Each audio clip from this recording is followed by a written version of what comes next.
In this program, we are going to tackle another issue that people can't seem to accept.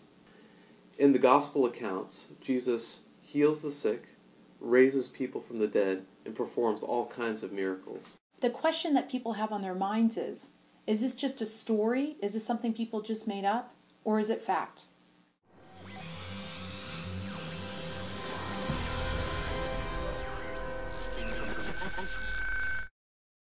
The Gospel stories describe Jesus impressing his followers by performing supernatural feats, walking on water, turning water into wine, and feeding thousands of people with just a few loaves of bread and a couple of fish.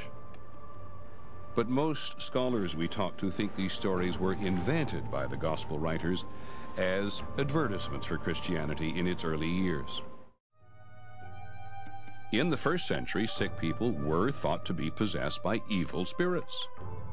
Did Jesus really heal people? The way I would discuss miracles with someone who adopts a rationalistic viewpoint is to try and get at why they believe miracles don't occur. More often than not, they simply say they just don't believe in them because they don't happen. From that point of view, I try and get behind how do you decide when something actually happens in history? What is your criteria for deciding when something happens? And to see if I can find a consistent worldview on their part. In my experience, I don't find one. They simply have already declared miracles off limits. In that case, you're going to have to find the conversation off limits as well. There's a forced dichotomy between the natural and the supernatural that was created at the time of David Hume and the other Enlightenment thinkers. You don't see any distinction between the natural and the supernatural in the Bible. You don't see those words. You see a difference between God acting and man acting, but that's not the same thing. Well, historians have certain ways of deciding when certain events that are recorded are deemed to be historical, and there's certain criteria they go by. The miracles of Jesus fit all these criteria.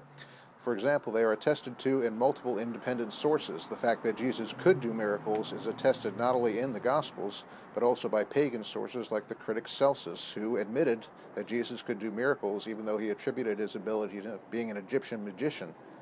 We also find the same thing attested in the Jewish historian Josephus. He said that Jesus could work wonders, even though he didn't name specifics. Well, early critics of Christianity, like Celsus the pagan and like the Jewish rabbis, never denied that Jesus actually did miracles. It's only been in the past few hundred years with the Enlightenment that people have denied that Jesus could do miracles. The miracles also fit the criteria of coherence, which means they fit in with what we know of the historical Jesus otherwise. The fact that Jesus did miracles was a threat to the people who ran the temple apparatus, because they considered it their job to broker the relationship between the people and God. When Jesus stepped in doing miracles, he was saying, I'm taking the place of these people and I'm brokering the relationship between you and God. And so he was a threat to the priestly order, and of course they would want to get rid of him as soon as possible.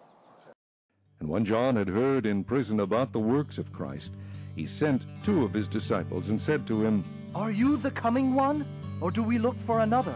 Jesus answered and said to them, Go and tell John the things which you hear and see.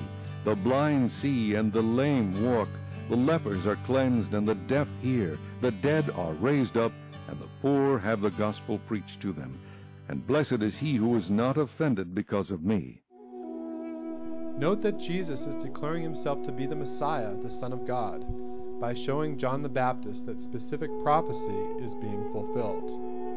Hundreds of years before, Isaiah wrote of the Messiah, Then the eyes of the blind shall be opened, and the ears of the deaf shall be unstopped.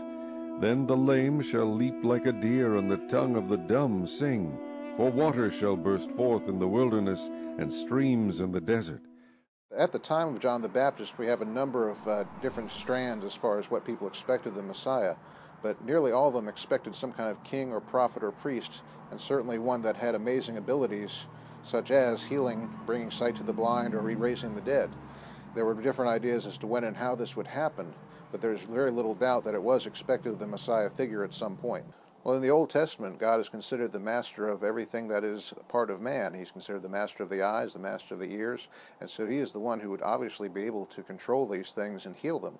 And that would have to be a mark of the Messiah, to be able to heal every part of man that has a sickness or infirmity within it.